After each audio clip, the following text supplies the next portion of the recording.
Gabii emerged on the southeastern side of a volcanic crater lake called Lacus Gabinus, about 15 miles southeast of Rome.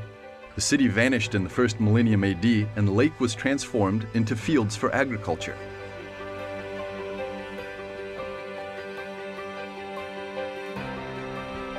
A few years ago, the University of Michigan became interested in discovering this ancient town.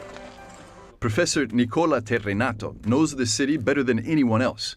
He's been working here since the very beginning of the excavations.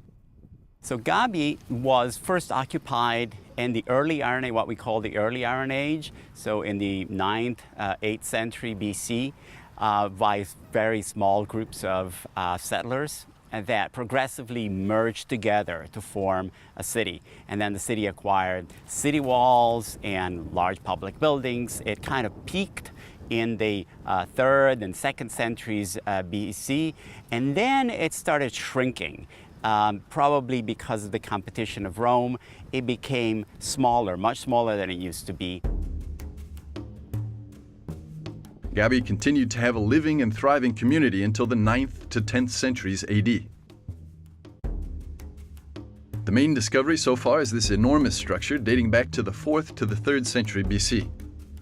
Just to orient you a little bit, we're now standing on the middle terrace of a large complex that originally was designed on 3 terraces. Whether this large stone block construction was a public or a private building hasn't been established yet, but its big size makes it the earliest example of Roman monumental architecture. This is the stone that Gabii was famous for in antiquity. The lapis gabinus, the Gabian stone, was a high-quality volcanic tuffo that was quarried inside the city and immediately outside the city. And beautiful buildings could be built, beautiful blocks.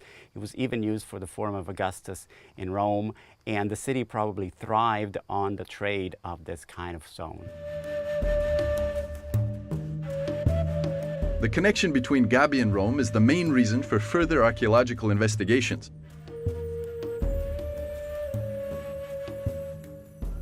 The Gabii project wants to shed more light on the birth of the empire that laid the foundations of our modern civilization.